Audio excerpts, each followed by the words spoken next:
Radio 2M. Faites entrer l'invité. Avec Fathia Laoumi. Bonjour à tous, ravi de vous retrouver pour ce nouveau numéro de Faites entrer l'invité. Mon invité aujourd'hui est un grand rappeur marocain que je reçois, qui signe son grand retour avec un nouvel album, 3 grands titres déjà rendus publics, dont celui du mois dernier, un titre en anglais, et PIW, Psychi Wrecking. Psycho, la démolition, qui dénonce la schizophrénie de nos sociétés. Dès sa mise en ligne et seulement en quelques heures, ce clip a dépassé le 1 million de vues. Autre sortie des plus remarquées, c'était vendredi dernier, lors de la journée mondiale du cancer de l'enfant. Le rapport a frappé fort avec une vidéo en noir et blanc et un titre, des paroles poignantes sur la maladie, la détresse des familles d'enfants souffrant du cancer. Il est très connu pour son style des plus directs, ses déclarations quelquefois des plus chocs. On l'aime ou on le déteste, mais quoi qu'il en soit, et personne n'est indifférent. Mon invité aujourd'hui est Don Big. Bonjour. Bonjour. Du petit nom, Tawfiq. Alors, vous faites un retour fracassant, j'ai envie de dire, après 4 ans d'absence. Ouais. Et on va commencer par le dernier événement en date, ce clip vendredi dernier, qui non seulement a étonné tout le monde, ému, troublé, touché, parce qu'il est criant de vérité, un clip en noir et blanc, publié le jour même de la journée internationale du cancer de l'enfant. On écoute un petit extrait tout d'abord. زاد صغير وكيما الدراري كيلعبوا في المدرسة هو السبيطار كيشوف اللعب غير في التلفازة اللي تمبروشي في السم والعروق منفوخين والعينين تا هما بلبكة فوق الفراش متكية جنازة والدي محداه يدوزو بلا ضحكة في الفم يبوسهم فرحة عمره ما شافها كنتسنى والله يشوفو. J'allais dire le Mart el Kbir au lieu de le mettre Mart Qbih. Pourquoi ça vous tenait? C'est la même chose. Hein, ouais, c'est pour ça. Grand fléau. Pourquoi ça vous tenait à cœur? Franchement, je sais pas. Parce que je déteste ce son, je déteste ce clip, et je sais même pas pourquoi je l'ai fait. Vous le détestez, le son? Oui, je le déteste. Je déteste le sujet, je déteste le titre. Pourquoi l'avoir fait? Parce qu'il fallait que ça sorte. Il fallait que ça sorte. Le cancer, c'est une maladie qui m'a touché, avec laquelle j'ai vécu 3 ans avec ma mère. Et j'ai sorti un son par rapport à ça, en tribute à ma mère défunte. Et après, après, je suis parti au CHU dans une opération en catimini. Il n'y avait ni caméra ni rien, dans le service oncologie d'enfants en 2013 ou 2014. Et je suis revenu avec le moral détruit, avec tout ce qu'on peut sentir après un tel moment avec des enfants aussi jeunes, des enfants de bas âge et des enfants de 5 ans, 6 ans. Et je pense que c'était ça le déclic.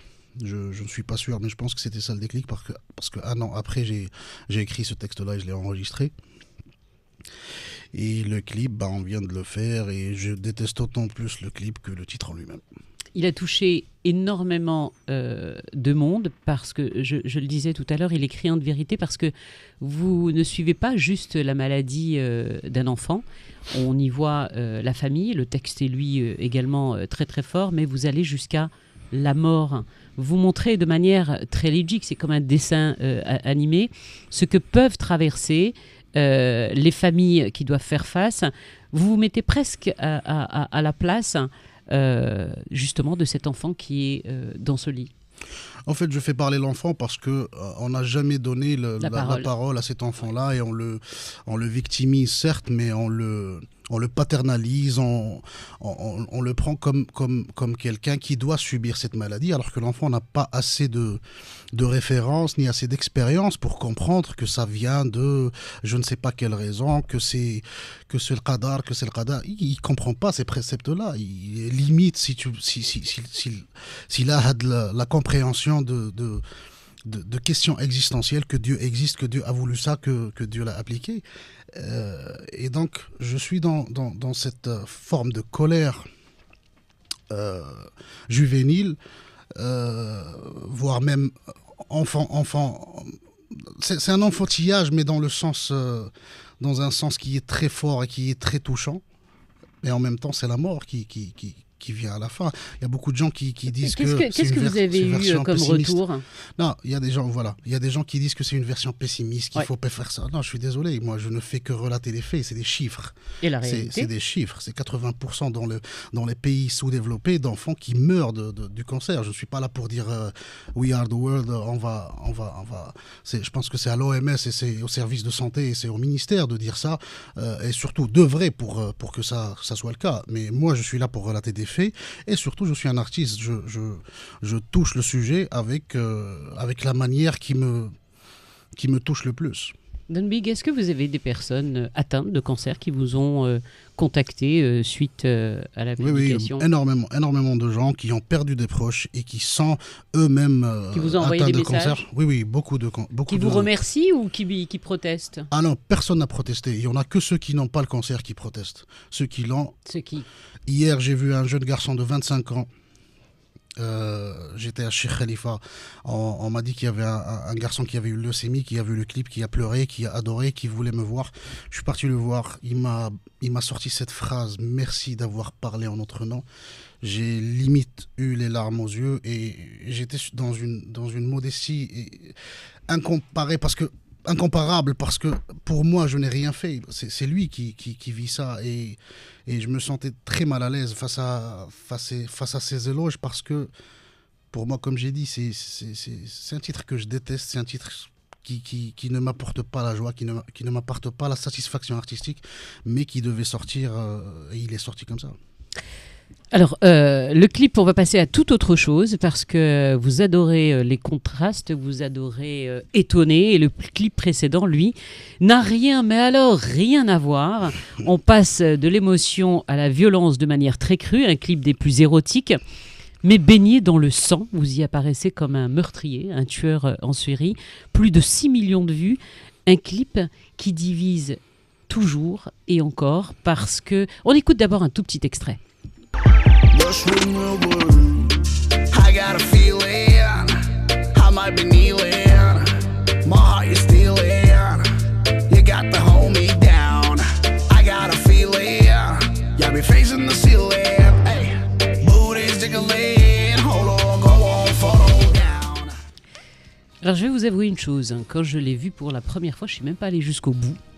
Les images m'ont un peu dérangé. Mais je pense que c'était voulu. C'est terriblement dégradant pour l'image de la femme. Mais, il y a un message que vous transmettez, mais qui n'est pas spécialement dans les paroles. Mais n'est-ce pas là le sujet, le côté misogyne, le côté objectification de la femme, n'est-ce pas là le sujet? Donc, ne devrais-je pas jouer le personnage? Je ne comprends pas pourquoi les gens ont été troublés, vu que le sujet parle de ça.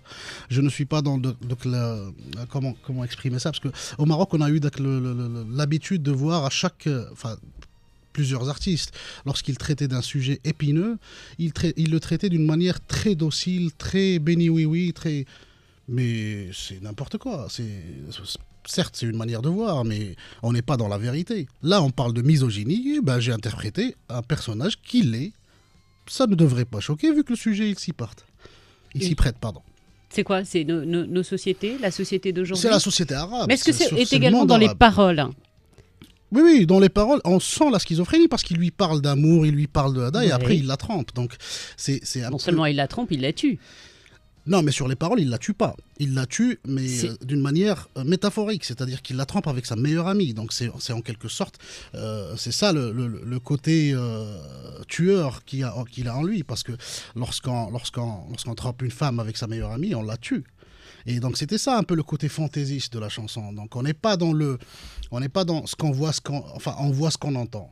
On entend une chose et on voit autre chose. Et on voit totalement autre chose. Voilà, c'est ça le côté schizophrénique. Et je pense que PW n'est qu'un miroir qui a été mis face au monde arabe, parce que moi c'était ça ma cible. Et ceux qui ont été très dérangés, c'est ceux qui se sont vus dans ce personnage-là. Vous voulez dire que je me suis vu dans le personnage, moi? Parce que ça m'a dérangé aussi en même temps, moi. Non, ça vous a dérangé parce que vous n'avez pas vu la fin. Voilà. Et c'est ce que j'ai envie de vous dire, parce que je pense qu'on est plusieurs dans ce cas-là, et notamment les femmes en particulier, parce que je pense que les hommes, eux, se sont jetés dessus. Il faut aller jusqu'à la fin. Il y a des femmes qui se sont jetées dessus aussi. Hein. Jusqu'au bout. Ouais, mais est-ce que... Alors, je pense que beaucoup de gens ne sont pas allés parce que sur les réseaux sociaux, c'est vraiment parti en live. Hein. Ouais. Non, ça a vraiment divisé ce clip. Bien. Mais il faut aller jusqu'au bout parce qu'il y a un texte qui énumère des femmes disparues. Et je pense que c'est à elle que vous dédiez ce clip, notamment Amina Filali, la victime de l'Araïch. Au début, il n'y avait que Amina Filali et mais après, il y a d'autres noms. Non, au début, parce que le clip a été tourné avant les événements d'Imlil et avant les événements d'Ifran. Donc, le clip, il y avait juste Amina Filali et Youssef Zaimalala. Et comme par hasard, je ne dirais pas heureusement ni malheureusement, comme par hasard, il y a eu ces deux événements d'Imlil et d'Ifran qui représentent le même sujet, c'est-à-dire la schizophrénie. C'est une schizophrénie de compréhension de religion, c'est une schizophrénie d'amour, d'interprétation d'amour, parce que le cas de la dame d'Ifran, c'est quelqu'un qui l'aimait, qui était jaloux, qui l'a décapité pour cette raison-là. Pour Imlil, c'est une compréhension très aberrante de la religion qui fait que ils les ont décapités au nom d'Allah. Donc ça, c'est de cette schizophrénie-là dont je parle. Ça ne se limite pas à la pathologie. D'ailleurs, je ne parle pas de pathologie. Je ne suis ni un médecin, ni un chercheur. Moi, je parle de la schizophrénie sociétale. Ceci dit, le dernier texte qui apparaît sur le clip d'Aldous Huxley explique que cette schizophrénie sociétale, elle est en relation très infime et c'est très intéressant de voir ça avec la pathologie en elle-même. C'est-à-dire c'est la capacité d'adaptation des schizophrènes avec un environnement qui n'est pas des plus sains. Donc je ne parle pas de la pathologie, mais la science nous y mène. Alors, j'ai la chance de vous avoir avec moi aujourd'hui. Vous allez peut-être m'expliquer tout ce que je ne comprends pas. Dites-moi. Avec mes vieux neurones. Pourquoi j'aimerais qu'on parle de la scène du rap, mais pas seulement. On va revenir au rap au Maroc, mais le rap en général. Les textes et les images des clips des rappeurs, encore une fois, pas spécialement chez nous, sont souvent, malheureusement, très insultants pour les femmes. Ce qui est encore plus grave, c'est que des jeunes femmes dansent sur des textes qui les insultent parce que tout simplement, elles ne comprennent pas les paroles. Non. Dans la majorité du rap, l'image de la femme... Je ne peux pas être d'accord avec vous. Si on parle de rap américain, c'est des Américaines qui dansent dessus. Donc forcément, elles comprennent le sujet. C'est juste qu'il y a une banalisation qui fait que ces femmes-là n'ont plus de problème par rapport à ces sujets et la manière dont ils sont traités, ce qui est grave, je confirme. Mais voilà, c'est ça le problème de notre ère, c'est la banalisation. D'ailleurs, c'est ce que je disais pour le cancer, c'est la banalisation du cancer qui fait qu'on s'est habitué à voir des garçons, des enfants de 9 mois mourir parce qu'ils ont eu leucémie. C'est tout à fait incompréhensible, c'est une aberration totale. La banalisation fait que on trouve que c'est tout à fait normal que des jeunes Palestiniens soient malmenés ou soient tués. Cette banalisation, c'est ce qui va nous mener à notre perte. Tout sujet confondu. Mais vous êtes d'accord que dans le rap, les femmes sont souvent utilisées vraiment comme des objets. Vous n'allez pas dire le contraire. Quand on voit les grands rappeurs américains... Je vous contredis dans votre phrase qui dit que ces jeunes femmes dansent parce qu'elles ne comprennent pas les paroles. Je suis désolé, on est en 2019. L'anglais n'est plus une langue... C'est souvent sur des textes qui les insultent. Oui, je suis tout à fait d'accord avec vous. Oui, je suis tout à fait d'accord avec vous. Mais Anna, je vous contredis. La partie de prendre toutes les femmes et de dire qu'elles ne comprennent pas l'anglais. Je suis désolé. Oui, bien sûr. Voilà, c'est de les mettre encore... Ne généralisons pas, effectivement. Voilà. Il y a des femmes et il y a plusieurs femmes qui comprennent le sujet et qui dansent dessus. Après, est-ce que c'est juste la musique ou après qu'elles n'ont aucun problème? Ça, je ne peux pas répondre à leur place. Ça vous révolte ou pas? Ça me révolte lorsque la femme est utilisée comme objet, dans un sens très, très vulgaire et au premier degré. Oui. Après, lorsqu'il y a un côté théâtral, comme dans nos clips, c'est de l'action, c'est de la science, c'est de l'action, c'est du cinéma. Là, ce n'est plus le côté objectification, mais c'est juste un moyen pour parvenir à faire passer un message. Un moyen certes très dur, très, très choquant, mais c'était le but. Alors, j'aimerais que l'on évoque également aujourd'hui la guerre des rappeurs. Cela fait plus de 20 ans, voire beaucoup plus, que des rappeurs de renommée internationale se font la guerre, les fameux clashs par texte interposé aux États-Unis, en France.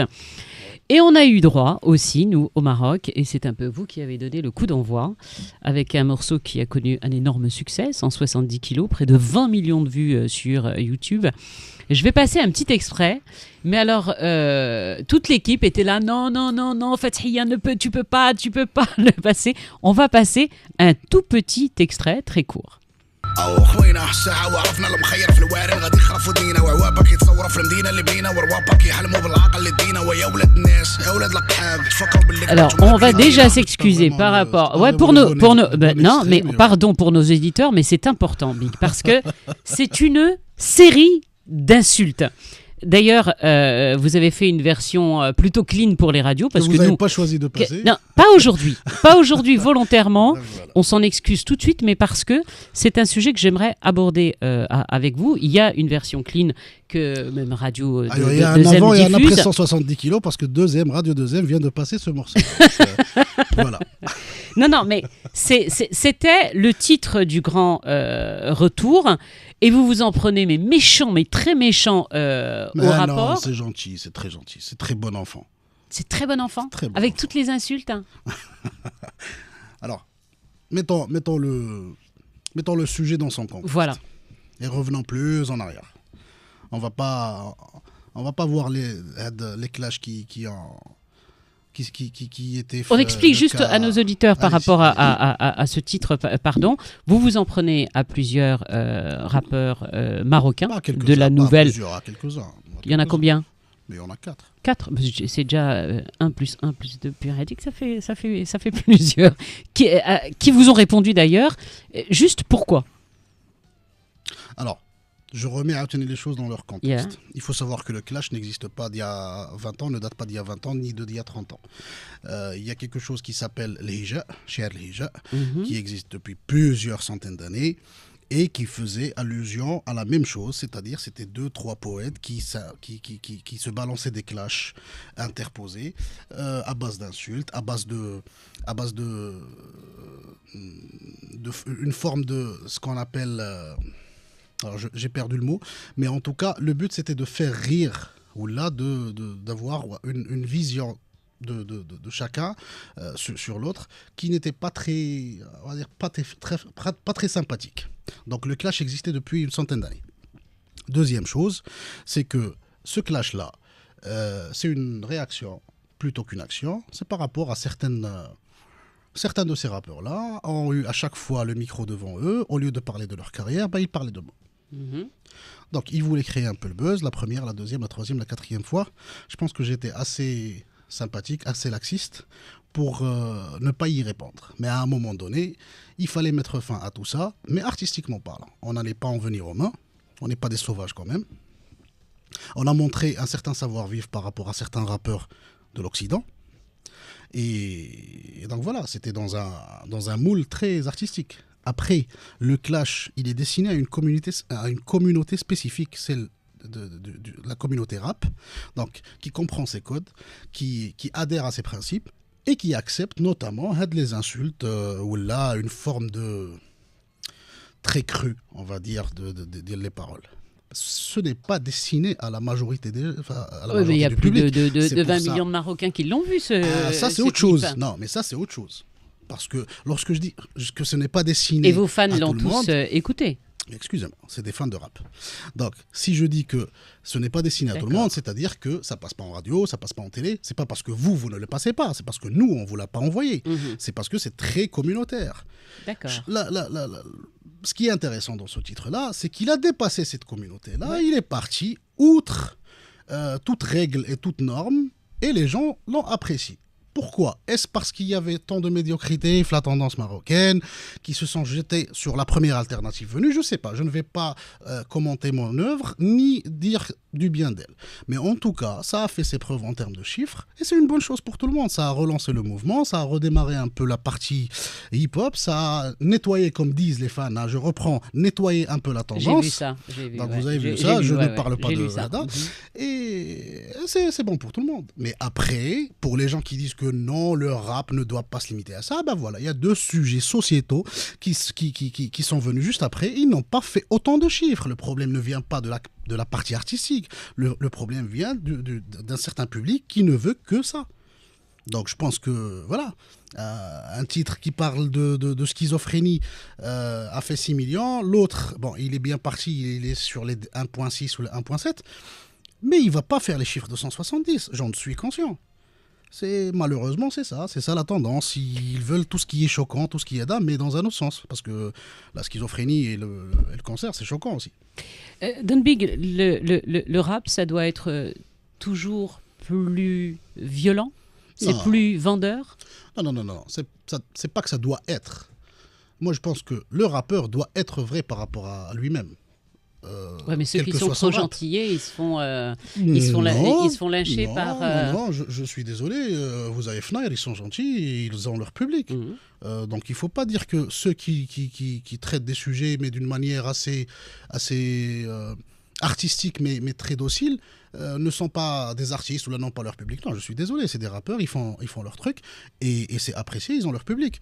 Moi, je suis assez schizophrène dans ma tête et je suis un peu... C'est pas moi qui l'ai dit, hein. Oui, c'est moi qui le dis. Je suis très schizophrène. Je représente là où je vis. Je représente mon pays. Donc, mais c'est quoi, je représente ma race. Vous dites, c'est quoi? C'est le langage de la rue aussi? Le langage de la... refaites la question parce que je sais pas. Dans les termes, quand il y a la violence des mots, quand il y a les insultes et que ça parle à toute la jeunesse marocaine, parce que rien ne serait-ce qu'ici dans le studio, il y a beaucoup de fans et qui ont beaucoup aimé. Ouais. Est-ce que parce que déjà le mot, enfin la phrase ou le mot, l'ensemble de mots, langage de la rue, c'est très péjoratif. C'est le langage des Marocains, c'est le langage tout court, c'est le dialecte. Donc il ne faut pas stigmatiser le rap et le rendre, enfin le mettre dans une case langage de rue, la musique de rue. C'est une musique urbaine. Elle lâche la rue, elle ne fait pas partie du Maroc, je suis désolé. Ça, c'est une forme de schizophrénie qui existait au Maroc depuis un bon bout de temps. Je sais pas, elle existe toujours ici à Radio 2? Non. Là, je pense pas. Quoique, tout le monde était malade à l'idée que je puisse passer cet extrait, mais oui, là pour le coup, oui. Jusqu'à le passage, cette date à 13h15. Mais c'est vrai que quand on écoute les rappeurs, est-ce que vous, installés sur la scène marocaine depuis autant d'années, vous fixez des limites ou vous dites c'est du open aujourd'hui? Non, les seules limites que je me fixe, c'est des limites qui sont en relation avec mes convictions à moi. Et non pas à ce que devraient ou là vont penser une partie du public ou là une catégorie d'élite ou là je ne sais quel mouvement qui va être contre cette chanson ou là autre chanson. Ceci dit, dès qu'un artiste se pose des limites ou la s'autocensure, on sent ça dans son œuvre et forcément ça n'a pas le même impact. Je ne dis pas que la gratuité, la vulgarité, elle va mener au succès de l'œuvre. C'est nuance. La gratuité, c'est-à-dire que c'est voulu de faire radique la vulgarité et donc du coup, ce n'est plus vrai. Moi, je pense qu'il ne faut pas chercher à avoir des synonymes pour plaire à des gens. Lorsqu'on parle d'un sujet, il faut être très vrai. Moi, c'est ce que je fais. Que ce soit en chanson ou là que ce soit comme ici en interview. Vous pourriez aborder tous les sujets? Je pense que je les ai déjà faits. Religion? J'ai déjà fait. C'est vrai. Mais quand on voit sur la scène artistique aujourd'hui des rappeurs marocains, vous avez parlé de 4 en particulier avec fameux clip.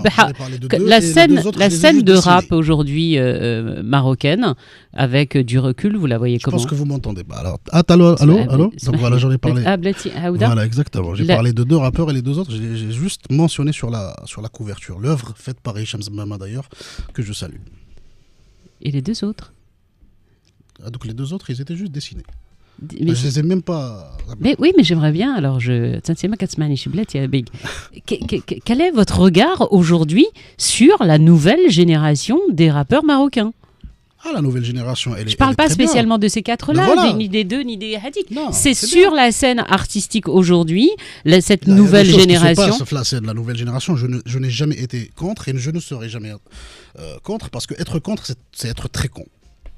On ne peut pas créer un challenge ni une durabilité s'il n'y a pas une nouvelle concurrence qui s'installe année après année. Donc j'ai toujours été parmi ceux qui encourageaient la nouvelle scène, mais qui recadraient la mauvaise herbe ou qui l'enlevaient carrément.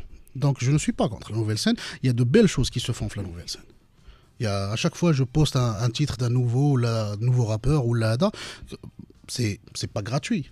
C'est-à-dire, ça m'a plu, certes, mais je ne suis pas obligé de le poster. Je le poste pas. C'est en même temps une forme de support. De dire, voilà, je valide en tant qu'artiste et en tant qu'auditeur. Donc, je ne pense pas que quelqu'un qui soit égocentrique à un niveau de vouloir rester tout seul le milieu ferait ça. Donc, non, ne soyons pas très... Je vais éviter de dire le mot. pour pas qu'il soit censuré. Non, il est pas si choquant que ça, c'est pour ça. Et ouais, mais on est très très très très très open. Après, je parlais des 4 titres déjà rendus publics. Il y en a un 5e qui arrive très prochainement, j'imagine. Il y en a plusieurs qui vont tomber cette année. 2019, c'est comme je l'ai dit sur 170 kilos, c'est le retour. Et je pense que moi j'ai une stratégie assez intéressante qui va me déranger, mais qui va en surprendre plus d'un. Donc voilà. Quoi? Voilà. Ben non, mais non, c'est ça. C'est la stratégie qui va surprendre. Le prochain... Dans le mot surprendre. J'ai bien compris, mais on peut avoir une date. Il sort quand? Non, le mois prochain? Peut-être oui, peut-être non. Peut-être ce mois-ci, voilà. Peut-être en février, puisqu'il y en a eu 2. Un en décembre, un en janvier, un février. Donc... il n'y a aucune logique à suivre. Ce ne sera pas le mois de mars. Je peux vous poser une question plus personnelle? Oui, vous avez des enfants? Oui, bien sûr. Vous avez quel âge? J'en ai 7 et 1 an. Est-ce qu'ils écouteront vos titres? Ils écoutent déjà mes titres. Le mien, il a déjà appris 170 kilos par cœur. Il zappe comme les radios, la partie... Ah oui, alors là, ça m'interpelle. Hein? Et il a le droit. Toutes les insultes et tout, il n'y a pas de... alors il a le droit d'écouter, il n'a pas le droit de redire la chose. C'est-à-dire, il sait que... C'est dans un contexte que c'est très dans précis. une œuvre, Exactement. Ce que vous voulez dire dans une œuvre artistique, et ça ne doit pas sortir de ce contexte. Mais lui, la chante. Bien sûr que c'est moi qui l'ai fait écouter pour la simple raison. Qu'il lui ait fait écouter là pour la simple raison que il n'est pas dans un monde de bisounours. Je préfère qu'il sache que ça c'est un gros mot, qu'il me le ramène après qu'il ait entendu en classe ou là ailleurs. Donc déjà, il va le savoir. Lorsqu'il va l'entendre, il va savoir que c'est un gros mot. Ça, c'est ma manière d'éduquer mon fils. Je pense que jusque-là, je m'en sors bien, alhamdoulilah. Et ben voilà, je suis très open avec mes enfants. Du moins avec lui, parce que la petite, elle a 1 an. Mais tout en gardant certains préceptes de respect, que ce soit avec moi ou que ce soit avec ses amis. Et donc le prochain titre, donc le mois prochain. Ok, c'est vous qui produisez, j'ai pas compris. J'essaye de savoir quand est-ce que c'est la prochaine sortie. Moi, je suis sûr que contrairement à ce que vous dites, que tout est bien programmé, puisque jusqu'à maintenant, de ce que l'on a vu... Je suis dans un grand bordel, moi je ne programme jamais rien. J'en suis pas. Mais non, mais vous vous tenez compte du marché. Vous savez que je suis pas si intelligent que ça. À chaque sortie, ça a quand même fait le buzz. Donc j'imagine que vous avez des gens aussi autour de vous et que la sortie. C'est ma patte de lapin qui a fait son travail. Alhamdoulilah. Aucune stratégie commerciale, vous allez me faire croire. Rien. Aucune stratégie commerciale. Je vois mon frère, il me dit sort le titre la semaine prochaine, je le fais. Et moi, si je vous demande de le sortir la semaine prochaine, vous allez le faire? Pas si frais. Moi, je suis prêt que ça. C'est bien ce qui me semblait. Merci beaucoup. On arrive à 13h30. La scène? On termine quand même par ça. Il va y avoir un rendez-vous public? Oui, prochainement. Et ça, on peut dire la date ou pas? Toujours pas? Ça va être il veut rien dire, non, mais c'est pas possible. Ça va être un concert privé, mais en fait, on tient compte de plusieurs facteurs parce que déjà, il n'y a pas d'endroit dédié pour ça. C'est ça la problématique. Donc, on est en train de chercher un endroit qui soit dédié pour avoir un certain nombre de fans. Mais c'est très très prochain. C'est dans les mois qui viennent. Une dernière petite question. C'est quoi pour vous un artiste? Parce que dans tous vos morceaux, dans vos clips, en tout cas les derniers, on en a parlé, mais surtout les précédents également, il y a des messages très forts. C'est quoi pour vous un artiste engagé? J'aime pas l'étiquette d'artiste engagé. C'est dégueulasse. Il y a des messages dans tous les... Non, mais c'est dégueulasse. Il y a un message, je sais pas moi, le gars qui chante sur sa Mercedes, s'il y croit à ce message-là, c'est un message. Donc être engagé, ça veut rien dire. Parce que on peut avoir des artistes labellisés engagés alors qu'ils ont des fonds pour dire, pour traiter de ces sujets-là. Donc est-ce qu'ils sont si engagés que ça? Donc non. Moi je pense qu'il y a un artiste vrai et un autre qui l'est pas. Du moment qu'on parle de sujets qui nous touchent, qui ne correspondent pas forcément à l'audience et qui ne plaisent pas forcément à l'audience, bah ce genre d'artiste-là, moi je le respecte parce qu'il ne va pas au gré de cette audience-là. Il la choque, il la malmène, il la surprend. C'est ça l'artiste pour moi. Après, c'est une vision qui est très personnelle. La sortie d'il 170 kilos, juste après, il y a une sortie d'il Psycho Reggae. Les gens, ils n'ont pas compris. On pensait qu'il y aurait des clashs. Juste après, il y a une sortie de sur le cancer des... Non, c'est ça pour moi. L'art, c'est ça. C'est de causer ce désarroi, c'est d'avoir cet impact-là, négatif, positif, mais c'est d'avoir un impact. Vous avez cité la phrase qui m'intéresse et qui m'interpelle. Un artiste qui laisse indifférent, pour moi, c'est pas un artiste, je suis désolé. Sortir un son et ne pas avoir de détracteurs, c'est-à-dire qu'il y a un problème quelque part. Il faut choquer, il faut interpeller, il faut bousculer. Il faut avoir de l'impact, mais il faut choquer. Faut choquer, c'est péjoratif aussi. Il faut avoir de l'impact. Parce qu'il faut choquer, c'est-à-dire qu'on veut choquer juste pour avoir une stratégie. En tout cas, il y a une stratégie. Mais c'est vrai. Parce que sur Instagram, dans les jours qui viennent, je vais lancer le truc. Donc il y a une certaine stratégie. Il a fini par le dire. Chauffeti. Ouais, dans les jours qui viennent. Sur Instagram seulement, ce sera pas sur YouTube, ce sera pas. Non, sur donc Instagram, il y a une stratégie une véritable stratégie de com. Big, on peut pas terminer cette émission sans parler de la jeunesse marocaine. Je peux plus parler de jeunesse. On peut pas parler sans parler des jeunes parce que c'est votre public principal et le malaise de la jeunesse marocaine. Ça aussi, c'est quelque chose qui revient très souvent chez vous. Oui, parce que la jeunesse, c'est le futur. Et si on veut traiter des problèmes, on va les traiter avec une génération qui va s'installer dans les années à venir et non pas la sclérose qui nous mange depuis plusieurs années.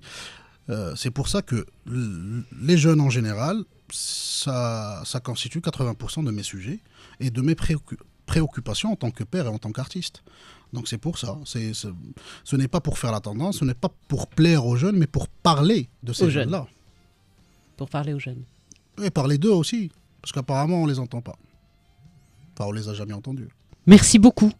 Je vais dire juste un petit de tout ce dont nous avons parlé dans ce spécial avec vous. Si vous n'avez pas vu, vraiment, je vous conseille de le voir. Ce fameux clip sur le cancer des enfants, vraiment, regardez, écoutez-le. Parce que Big, il y a effectivement ce jeune homme en mal-être, mais vous avez tenu à la fin du clip. C'est un cancérologue qui parle ? Ouais. Il y a des conseils ? C'est un vrai cancérologue ? Oui. C'est un vrai cancérologue. En fait, elle plutôt, elle donne les prémices du cancer de la leucémie. Donc, c'est-à-dire, c'est الحمله ديال التوعيه هادشي اللي كيبقاو ينفخوا لنا به دماغنا j'ai tenu à ce qu'il y ait